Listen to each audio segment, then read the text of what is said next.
Suspense.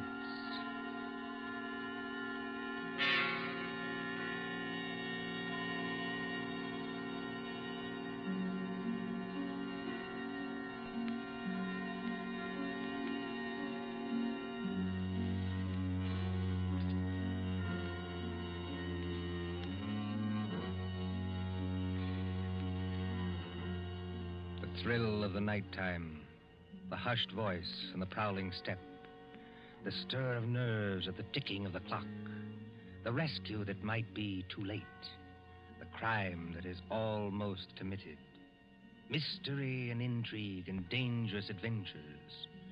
We invite you to enjoy stories that keep you in suspense.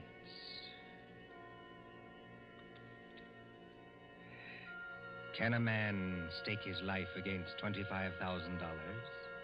Can another and cleverer man track him down like a hunter, stalking his prey and kill him within 5 hours? Can you make a bet with death and win? For Suspense, tonight we present Will You Make a Bet with Death by John Dixon Carr.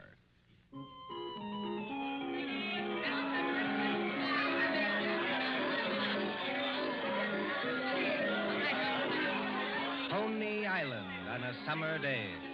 There's the beach, bright colored with bathing suits. There's the boardwalk, all straw hats and summer dresses. There's the Ferris wheel and the roller coasters. There is all humanity eating hot dogs and having a good time. And over there, beyond that souvenir shop, is the haunted mill. You get into a little boat. You float through a narrow tunnel into the dark while witches scream. But that fools nobody, does it? There couldn't be any real terror, could there? While the bands are playing and the crowd goes by and... Ladies and gentlemen, a unique attraction. It hurts me to see you stand there and miss this. Only 10 cents, 1 dime, the 10th part of $1 to go through the old haunted mill and get the thrill of your lives. An overstatement, if you ask me. 1 ticket, please. Did you say 1 ticket, lady? That's right, 1 ticket. What's the thrill? Beg pardon, lady? I said, what's the thrill? Lady, the gals who come here with their boyfriends don't have to ask that. 10 cents, please. This way and mind the gate. Thank you. Step right up, ladies and gentlemen. Get your ticket for the old haunted mill where ghosts will walk and corpses... Give me some tickets. Hurry. Just a minute, young fella. I know you want to get into the old haunted mill, but there's plenty of time. How many tickets? I don't know. Better give me 10. 10 tickets. Do you hear that, ladies and gentlemen? Here's a young fella who likes the old haunted mill so much, he buys 10 tickets. Don't call everybody's attention. Listen, I've got a better idea.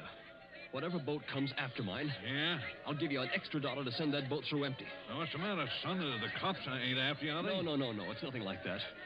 Will you do it? Well, money talks, young fella. Okay, go ahead.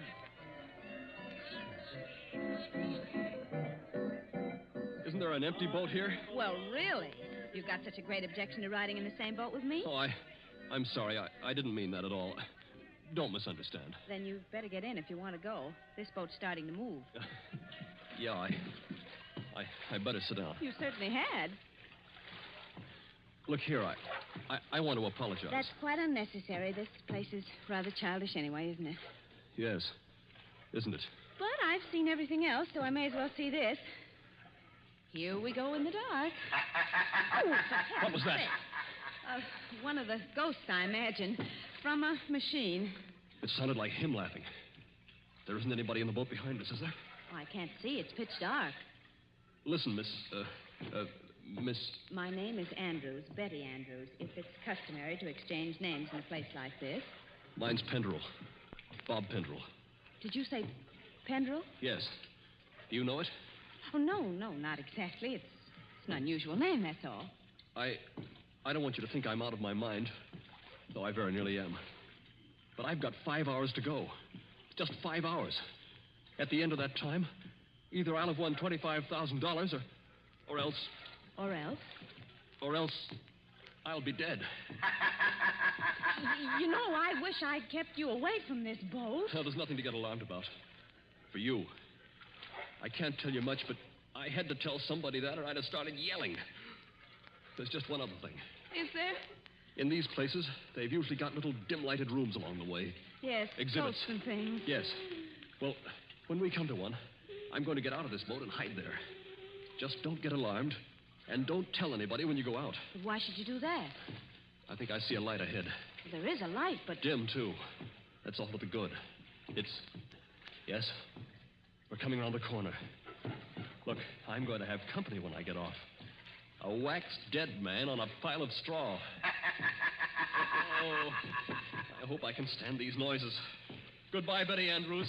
I wish we'd met at a different time. Mind the boat! Here, what are you doing? Getting out, too? Don't be an idiot. What's the idea? You need looking after, Mr. Pendrell. And if we must hide, I suppose this is as good a place as any. I won't have it. Quick, quick. There'll be more boats along. Over behind that dead man on the straw. He'll hide us. Hurry. Well... Now, Mr. Pendrell, in the queerest place I ever got into, please tell me what this is all about. I can't tell you. You said it yourself. If you don't tell somebody, you'll go crazy. Maybe you're right. It's against the strict terms of the bet. But this is the last day. And I tell you, I can't hold out any longer. Lower your voice. There's a boat coming.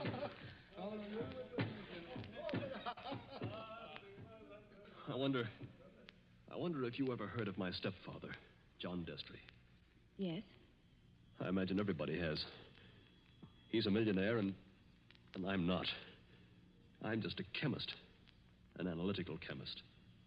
Not very successful. So if I'd had time, if I'd had money, I might have worked out a process that would have... Well, I think it would have helped in the war. But he's got money. Yes, he's got money. Well, my mother died years ago. This Destry's a big, white-haired, fine-looking fella. You'd think butter wouldn't melt in his mouth. He's got an apartment in the East 60s, secretary, I never met her, valet, cook, that kind of thing. Well, he used to invite me there. I wouldn't go. Then he got hold of a book I had to have, a German work on chemicals. So I went. After dinner in that study of his, over the brandy...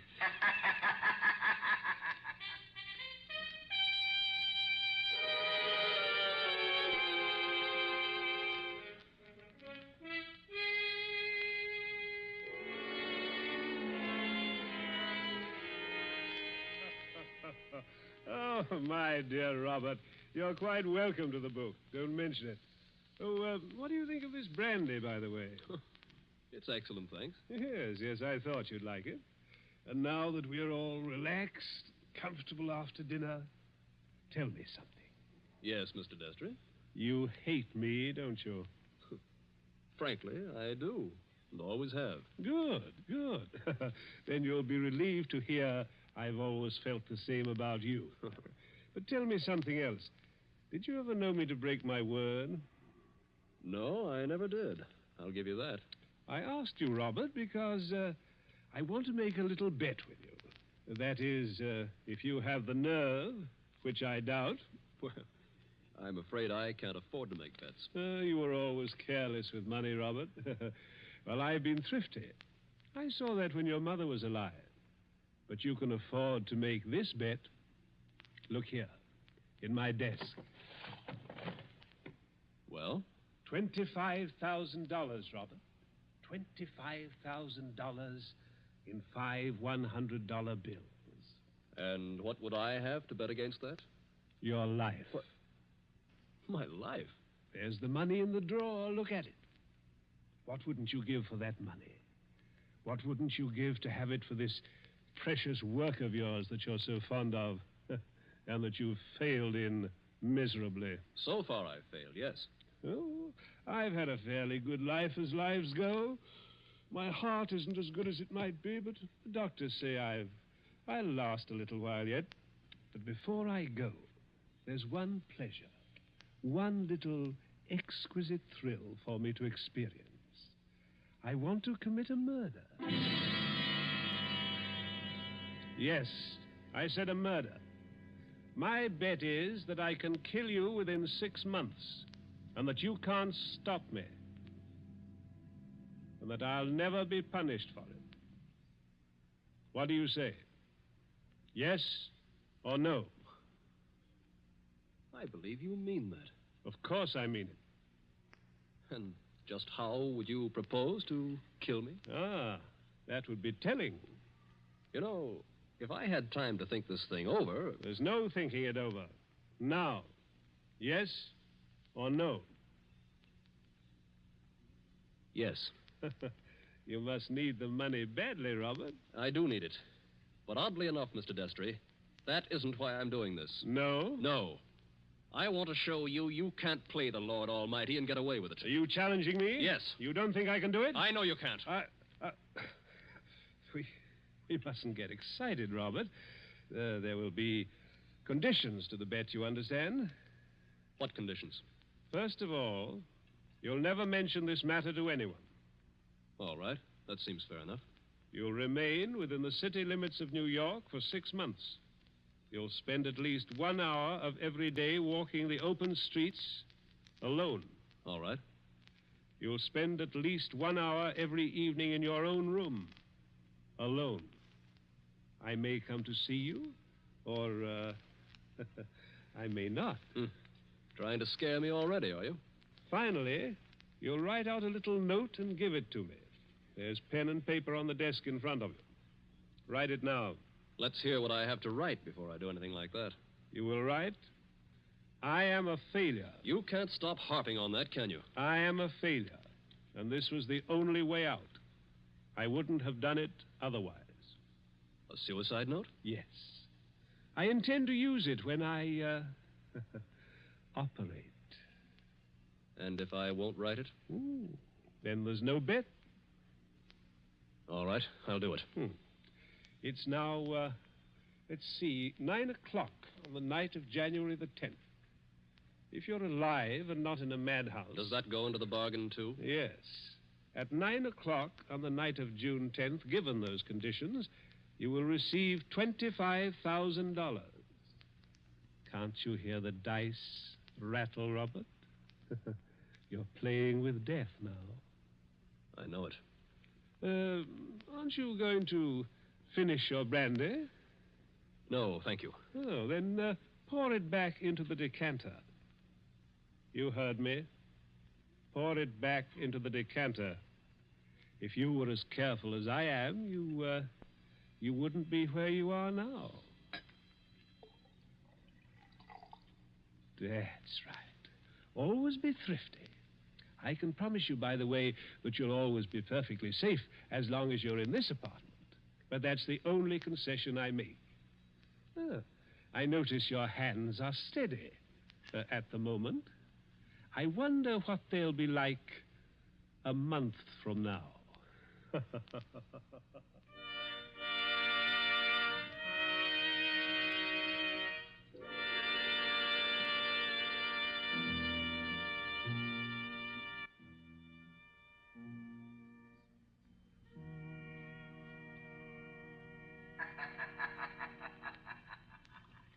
So you were fool enough to make a bet with John Destry. Listen, Betty. I want to tell you what else happened the same night.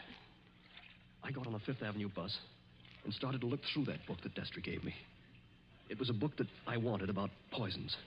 Well, just as I opened it, I felt something sharp prick my fingers. I looked down, and my hands were covered with blood. He had sewn safety razor blades in a line down the inside edge of the cover. Oh, no. Yeah. A little white card fell out of the book, and I read it. It said, "See how easy it is to take you off guard? Those razor blades aren't poisoned, but they might have been. Take warning." Betty, that was 6 months ago. 6 months less 5 hours of careful, refined torture. And now, I've got only 5 hours to go. What's he done in the meantime? Nothing. Nothing. I don't understand. Nothing at all. That's the cleverness of it. He's left me waiting. Expecting something. Expecting it every hour of the day or night.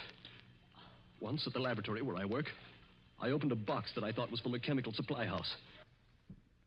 And a Mexican tarantula, one of those furry spiders about as big as your fist, ran out across my hand. It was a toy tarantula.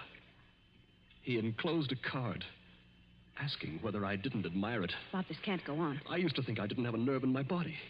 I could hold a test tube at arm's length absolutely steady for minutes at a time. Now look at me. Don't, please, don't. But the waiting's almost over now. Walking the streets, wondering who's behind you. Sitting alone at night, listening for every step on the stair. He's got very little time left now, and he's got to do something. The question is, what's he going to do? Well, maybe he doesn't mean it. Maybe he's only doing it to scare you. And lose all that money? Oh, you don't know my stepfather. Listen. Huh? I don't hear anything. That's just it. There's no sound of running water. The boats have stopped. Then we're all by ourselves in here. All with him. Yes. Oh, Lord, how I wish I hadn't gotten you into this. Oh, I'm all right. Or at least I think I am. I thought I saw him in the crowd outside, but I couldn't be sure. I'm seeing him everywhere. Now, Bob, just a minute. Just tell me one more thing. Did you ever see Mr. Destry, I mean face to face, after that first night? Oh, many times. He came to see you? He came to my laboratory once, yes, but mostly I went to see him. And why? Because it was the only place in the world I could feel safe. He's promised that nothing should happen to you while you were in his apartment. Don't you see it was part of the torture? Night after night he'd invite me, and I'd go, right up until last night. Last night, we were in that study of his, with the devil masks on the walls, and he was sitting behind the big mahogany desk.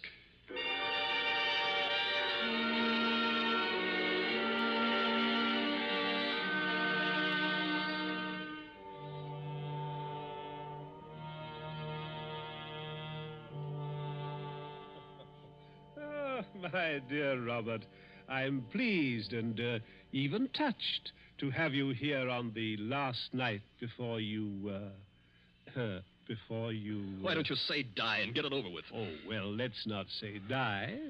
No? The clergy contend that we never die. We only change. Now, let that be a consolation for you. Must you be going so early? There's that 1 hour at home rule to our bet, if you remember. I remember. You're keeping to the rule. Yes, and I mean to beat you at this if it's the last thing I ever do. The last thing I ever do. That's an unfortunate choice of phrase, Robert. My boy, you haven't a chance. Something's going to happen to you within the next 24 hours when you least expect it. Will you answer me one question? If I choose. Have you decided how you mean to kill me? I decided that 6 months ago. And you still think you can get away with it? It's a method which has never been known to fail. I give you my word of honor on that. Is it sudden? Yes, and no.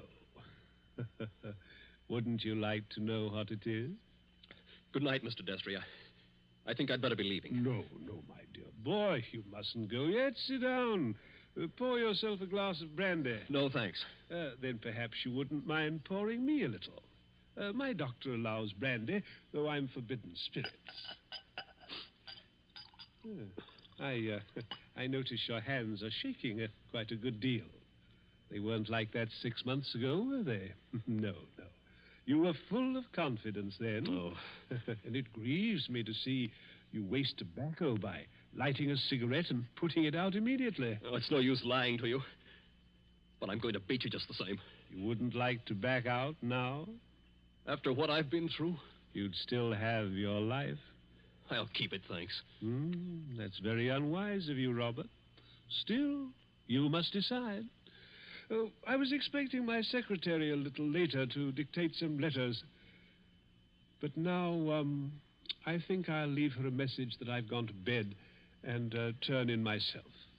Tomorrow is likely to prove an interesting day for both of us. Here's your hat, here's your briefcase, and let me wish you a fond, peaceful, and happy good night.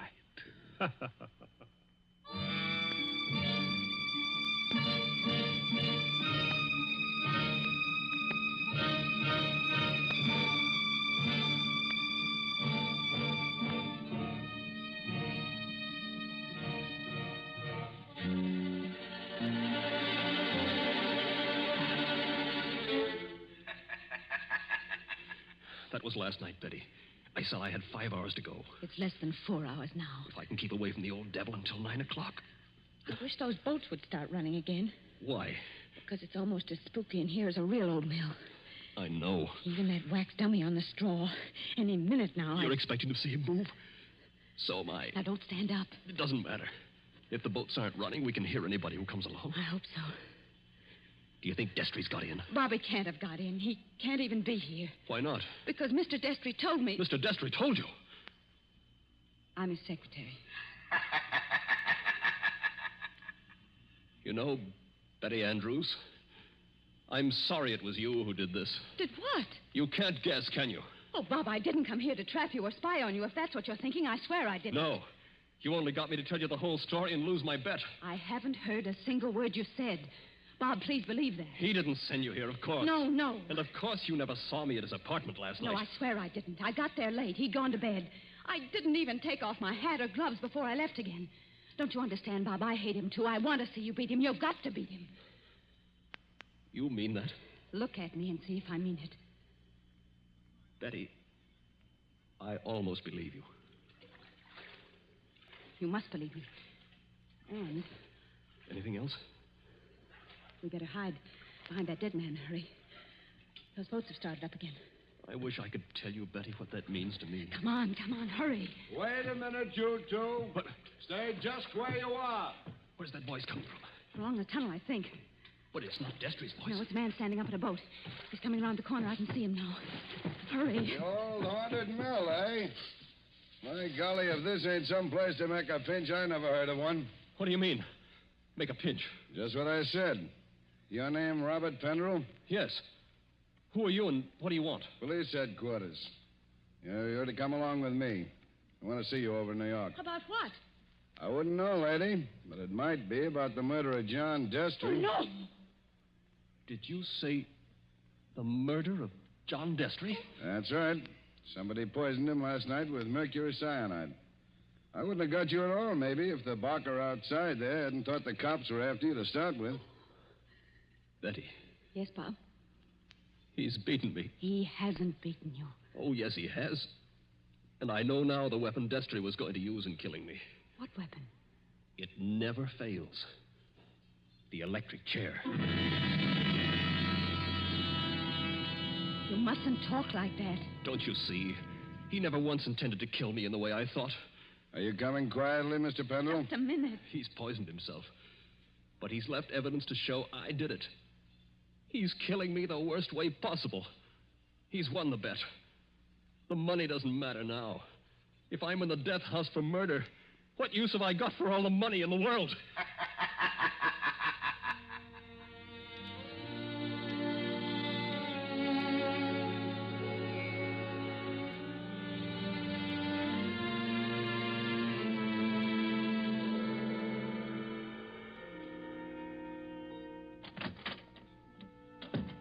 Pendrell, let me introduce myself. My name's Mullen, Inspector Mullen.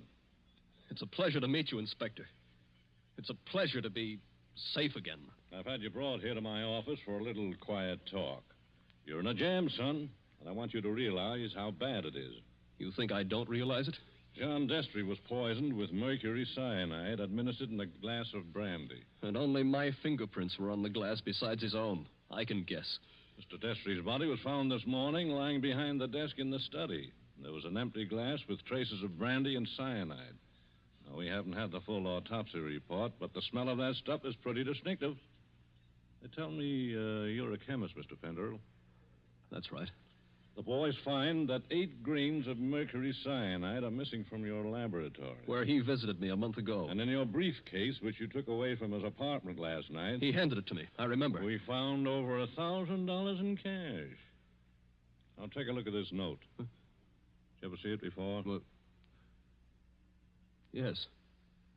I wrote it. You admit that? Yes. It says, I was a failure, and this was the only way out. I wouldn't have done it otherwise. Where did you find it? Torn up in little bits. You started to write a confession, and then you couldn't face the consequences. But you shouldn't have left the pieces behind. You're infinite, my boy. Unless... Unless what?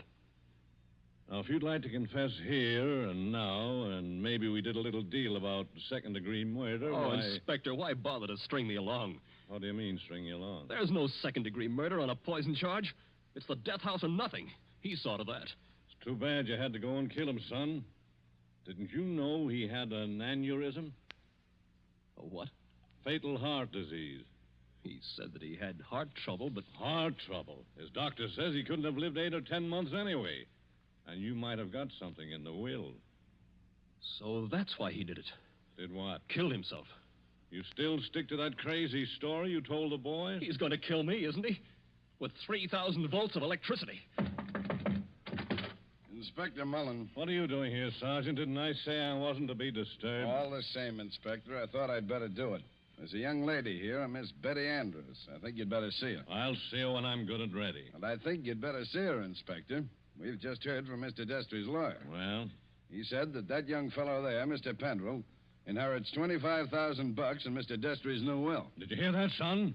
Do you see what you'd have gotten if you hadn't gone and killed him? He was keeping his promise, that's all. And a fine lot of good it'll do me now. But look, Inspector, I've just talked to the medical examiner, and he says there's no poison in Mr. Destry's body. Say that again? There's no poison in the old man's body. Somebody's kidding you. An empty glass with the smell of mercury cyanide and a dead man with a congested face behind the mask? What did kill him then? Well, if you'd like to listen to Miss Andrews, Inspector, she's right here now. I think you'd better listen, Inspector. I've been trying to tell you all afternoon. Go ahead, Miss Andrews. I've been over and over it. But until they got the medical report, nobody would listen. Can you tell us what killed John Destry? Yes. Poison killed him. But the sergeant's just been saying there was no poison in the body. Inspector, will you listen? I was at Mr. Destry's apartment late last night. Well, so what? You didn't kill him, did you? The servant said he'd gone to bed. So I looked into the study to see if there were any instructions. Was Mr. Destry dead then? I don't know. I couldn't see his body because it was hidden behind the desk. I didn't even learn he was dead until late this afternoon. But I did see a full glass of brandy. A full glass, did you say? Yes. So I picked up the glass and poured the brandy back into the decanter. That's what he always made us do. And I didn't leave any fingerprints because I was still wearing my gloves. And that was the same glass you later found empty. But you still are not telling us what was the poison that killed John Destry. It was the poison in his own system. He worked out this plot to convict Bob Pendrell. Only just as he stretched out his hand to drink the cyanide... Inspector, I think I see it. It was his last great hour. He couldn't resist such gloating as he'd never known before. That's it. His heart wouldn't stand it, and he fell dead behind the desk. And I think, if you study the expression on his face, you'll find he died laughing.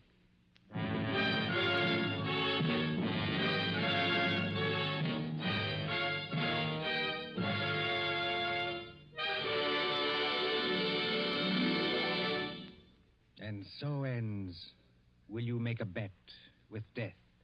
Tonight's story of suspense. The part of Bob Pendrell was played by Michael Fitzmaurice. Betty was played by Leslie Woods. John Destry was played by Nicholas Joy. And in supporting roles were Ted DeCorsia and Charles Slattery. Again next Tuesday at 9:30 p.m. Eastern Wartime, a story dedicated to the thrill of the nighttime, the hushed voice and the prowling step. Another adventure in suspense. William Spear, the producer, Mark Slobe, the director in the absence of John Dietz, and John Dixon Carr, the author, are collaborators on Suspense.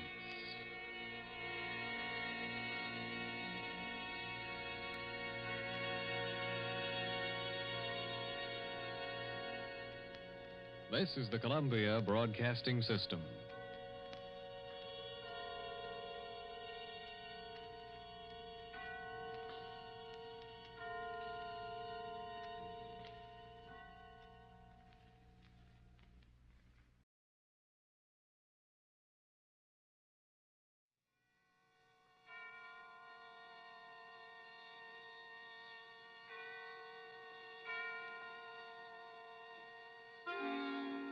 Suspense.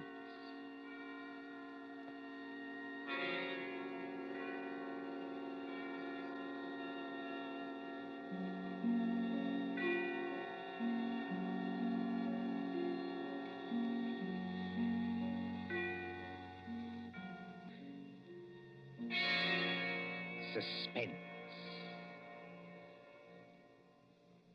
For suspense, tonight we present Menace in Wax by John Dixon Carr.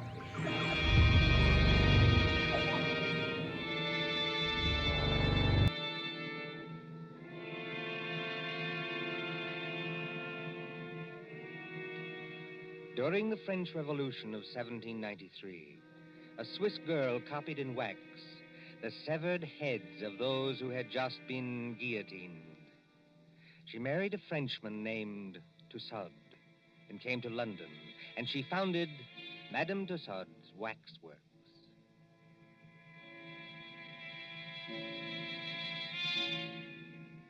There it is, still in Marylebone Road, near Baker Street Station. Not the original building.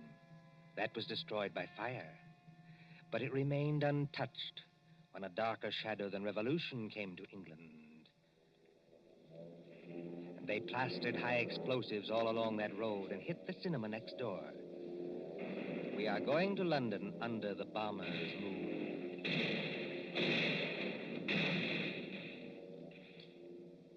Late one night in March of 1941, a young man hurried up to the great glass doors of Madame Tussaud. Hey, open up here. Isn't there a night watchman around this place?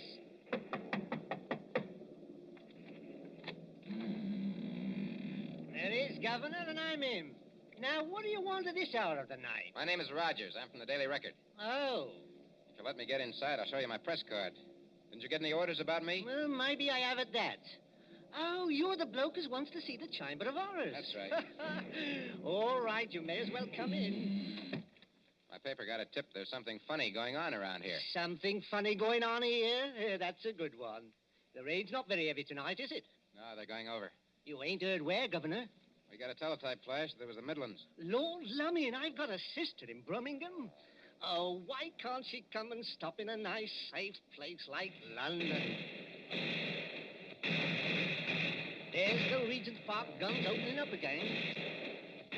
Makes your teeth rattle and shakes the hats off the dummies' heads.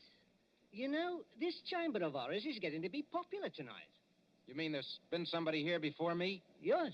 A woman? That's right, Governor. About 5 feet 2 inches tall, very pretty. If you like 'em, brunette and big-eyed and a phony French accent. No, Governor, no. This was only an old lady that lost her handbag. Oh, thank the Lord for that anyway. Now then, what is going on around here? Well, I don't know, Governor. You'll have to ask Pearson about that. Who's Pearson? Oh, he's the bloke that's the watchman down there. He's old and he imagines things. He phoned your piper. Have you got an electric torch? Yes. Then go straight on through the marble hall and down the stairs on your left. And don't speak to the policeman, 'cause he's wax. Yes, that's the way, Governor. That's the way to the Chamber of Horrors. Thank you.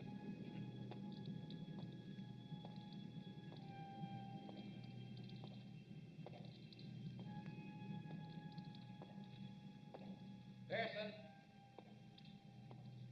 Hello, Pearson. Pearson. Yes, sir. Huh? You're looking for me. Oh, I didn't see you there. I must have thought you were one of these wax dummies. Ugly dim light, isn't it? Yes. Rogers is my name. I'm from the Daily Record. Oh, yes. I'm glad you came over. I phoned your paper myself. Maybe I'm just imagining things, but... Oh, I don't blame you. This place would make anybody nervous, especially during an air raid. Well, sir, it's all right as long as you don't get to imagine they're watching you. Oh, and do you? Oh, yes. Sometimes. That's the gambling group in the center there. Uh-huh. What's that thing over there? That's the famous guillotine. Oh, wait a minute, old boy. You're not trying to tell me that's the original guillotine. No, that was burnt in the fire. Madame Tussaud bought it from Sanson, the executioner. Let me tell you something, Mr. Rogers. What? Years ago, this is straight, a young French woman came in here. There was nobody else in the place. She thought it'd be great fun to say she'd put her neck in the same guillotine as Marie Antoinette. So she climbed up on that platform. She snapped the little wooden collar down round her neck, shutting herself in. All of a sudden, she realized she didn't know which spring controlled the collar and which spring controlled the knife. Oh, good Lord, she didn't. No. But they say she went crazy. They say she screamed and screamed. What's that? I'm sorry. I didn't mean to scare you, but sweet mama, I'm so scared myself I cannot help it. Susie. Oh, no, not Susie. Susie? You make it so it rhyme with floozy. That is not nice. Why, you little devil. I ought to turn you across my knee. What are you doing here? And will you forget that French accent? You're driving me crazy. You know this young lady, sir? Do I? She works for my paper. She's haunting me. Oh, Bert, that's not nice. I like the way I talk. I only try to give you ideas. That's just what I mean. Now take your arms from around my neck. She's French, sir. Her mother came from New York, like I did. She's got some funny ideas, accents, and disguises. So I dress up as an old lady, and I come along, too. That is clever, no? Definitely no. But I go into what I think is the ladies' room, and there is Jack the Ripper. I'm so scared I almost kick the ghost. Whatever else you do, miss, for the love of heaven, put out that cigarette. It is not permitted? It is what they are most afraid of in this place. Fire. If you vouch for this young lady, Mr. Rogers... I don't vouch for anybody. But go on now. What's all the mystery here at Madame Tussauds? You see the group over there? It's called the Gamblers. That 3 men and a woman in 18th century costume sitting around a table playing cards? Yes. And about once a week, when the lights are out... Yes? Those dummies do play cards. Is this a publicity trick of some kind? Oh, no, sir. Then what's the game? I'm not crazy. I know they don't actually do it, sir. What I want to know is who changes the cards round in their hands and why. Well, could anybody? Anybody from the outside, I mean, get in to change the cards? Oh, yes. There's a back door. But why would anyone want to break in here just to change those cards around? Mon cher Bert, écoutez. Listen. I have made a discovery. Listen, if you're going to talk, speak English. Or better yet, just keep still. But I have made a discovery. This card game. What about it? It is crooked. Here is a man which has 2 deuces of hearts in the same hand. Listen, Susie, I don't give a... Wait a minute. Wait a minute. Let's have a look at those cards. I give you ideas, yes? Susie, for once you're right. And look here. 2 of these players have all the clubs and hearts. The other 2 have all the diamonds and spades. Susie, how many letters in the alphabet? 26, no? And twice 26 is... 52. The number of cards in a pack. Give me a pencil, Susie, quick. The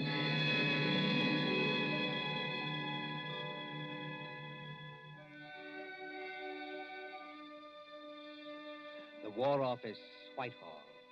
MI5, headquarters of military intelligence. There next morning in the map room used as an office by Colonel Warrender. Mr. Rogers, I am a busy man. I appreciate that, Colonel Warrender. Anyhow, sit down. Thank you, sir. Now, what's all this? These cards you claim form a code, is that it? Yes, sir. Now, look, sir. Let each letter of the alphabet represent a card in clubs and hearts.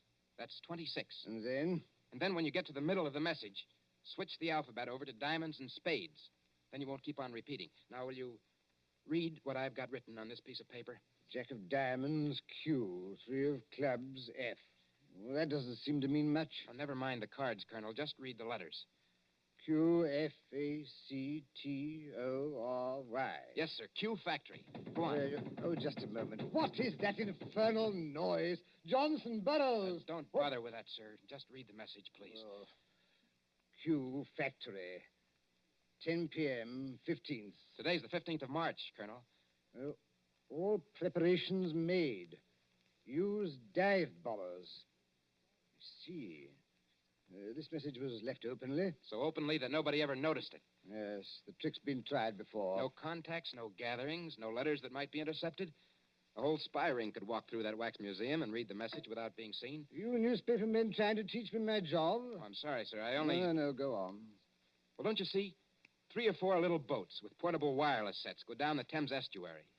When they're beyond pursuit, they send that message by radio. Somebody listens. And it's no secret in Fleet Street, sir, that Q factory is out in the wilds of Gloucestershire. It's no secret anywhere. And that we're making the Shaftesbury bomber out there. So tonight, unless we do something about it, they're coming over and bomb Q factory to blazes. That's impossible. Why? Or can't you tell me? I can tell you this much. Yes, sir?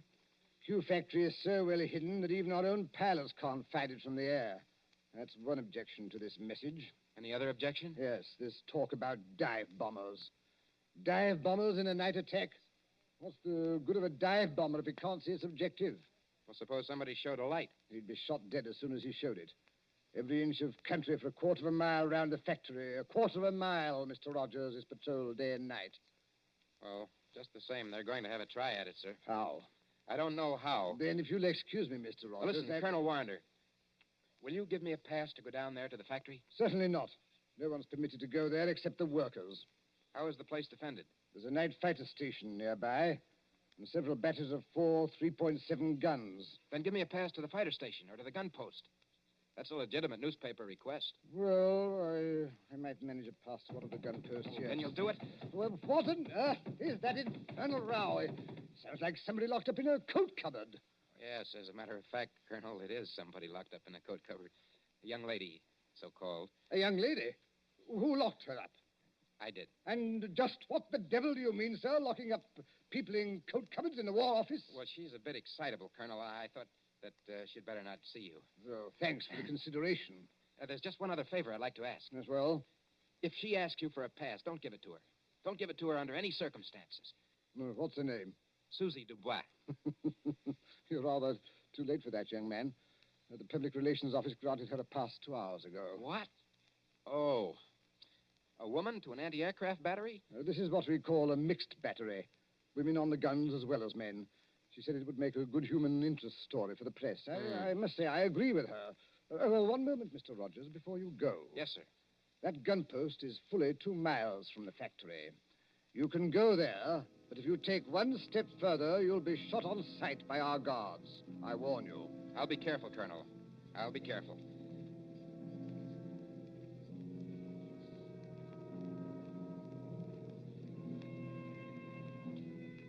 Somewhere in the West Country, a yellow moon shines over bare trees. A white mist, moving, clings to the ground.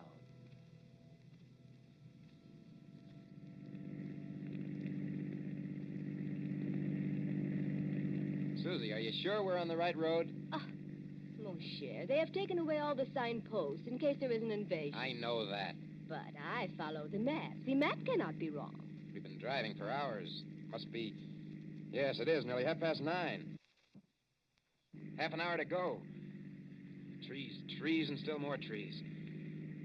Look, there's a break in the trees ahead. It will be open country in a minute. Yeah. That's funny. Look how deep the leaves are here on the road.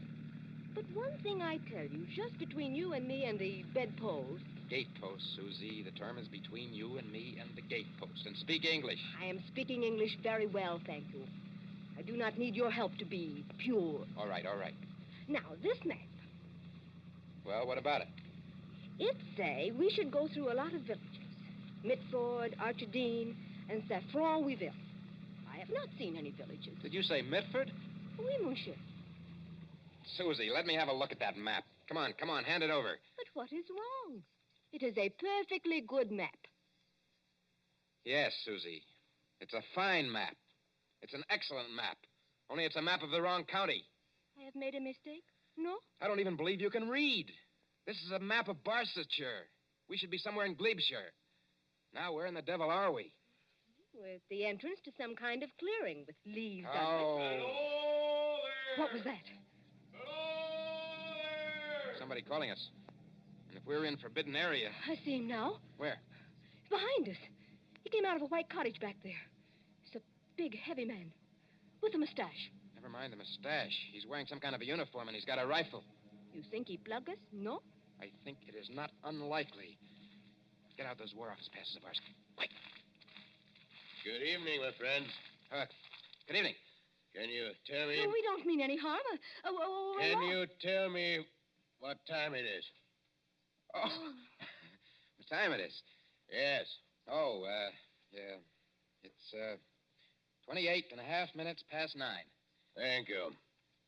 I will keep you covered while I set my watch. There. My next question is, would you like me to shoot you both? No. Listen, Mr. McAllister. Captain McAllister. That's that right? right. Captain, this girl, she's been reading the wrong map. You see, we don't even know where we are. You're in Hollywood Forest, my friend. Hollywood Forest? Is that good or bad? And you don't know what's just beyond the edge of this clearing? No. There's a big open space of 1/4 of a mile. In the middle of that open space... Q Factory. We're right on top of it. Then you have heard of Q Factory, my friend. Captain McAllister, we're from the War Office, and we've got passes to prove it. Let's see the passes. We were trying to find gun site number... I've forgotten the number. But it's here on that card. You've passed the gun site. 2 miles back up the road. All right. Here are your passes. What are you going to do to us? I'm not in the regular army. You can thank your stars I'm not. I'm forestry preservation. Oh. You are not going to chuck us in the cooler even? No. Now turn that car around, get back along this road as fast as you can. If they fire at you, as they probably will... Oh, I wish I am home. Pray no, Mau, I wish I am home. Well, then hope for the best. My watch had stopped, and you did me a good turn. Now, hurry along. Hurry.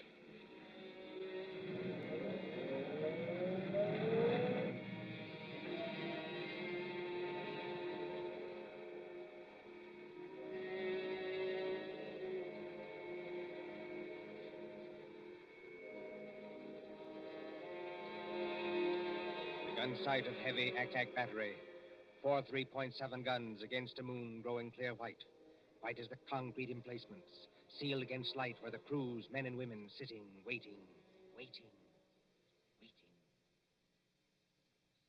sir, glad to have you both here. But this idea of yours about dive bombers attacking a blacked-out factory in the middle of a forest is rather fantastic, don't you think? Well, I admit it doesn't make much sense, Captain Bronson, but I have a hunch that I'm right. Well, glad you and Miss Susie drove out. Don't see many strangers. Frightfully boring. Nice country, of course, good air and everything, but dull. Dull as ditch water. What's that? Only some of the lads and lasses inside. Like to walk along the emplacement here? Oh, is that allowed? Oh, certainly, old boy. Why not? Bright moon tonight, isn't it? Yes, bomber's moon. We nearly get shot on our way here. Quiet, Susie. We're not supposed to have been there. If I nearly get shot, I am going to say I nearly get shot. It was a man which is called, McAllister. Oh, old Mac. Huh? Very decent sort, Mac. He's a tree doctor. A what? Tree doctor. Got to have wood, you know. But trees start to die. Mac goes round the edge of the clearing and smears them with stuff to keep them well. How did you come to meet him? Well, the fact is, we nearly got as far as the factory tonight. Oh, then you were lucky to get back alive. There weren't any barrage balloons over the factory, I noticed. Hardly, old boy. They wouldn't advertise, would they? With balloons in open country? And if the Germans did use dive bombers? Oh, they're not coming, old boy. Just make up your mind to that. I wonder if you'll say so at 10 o'clock. But it is 10 o'clock. It's just 10 now. Well, it can't be. We drove here like blazes. It was only 9:30 then. Well, then your watch must be very slow, old boy. No, I'm afraid you're wrong. I've never seen it quieter. Cold tonight, very dry for March. Look all around you. Moonlight, open country, not a sign of life in it. Quiet, peaceful, and silent as the great... What was that? By George, I think we've got some visitors. I think we're going to see some fun. Enemy planes approaching south-southwest. Action stations. Enemy planes approaching south-southwest. Now do you believe me? Better stand back, old boy. Operation crew's coming on. I said, now do you believe me? I want you to watch these girls work. They do everything, you know, except actually fire the guns. Now, keep your hair on, old boy. Susie, he still can't see it. Oh, they'll only be going over. You think so? Oh, yes. We sometimes get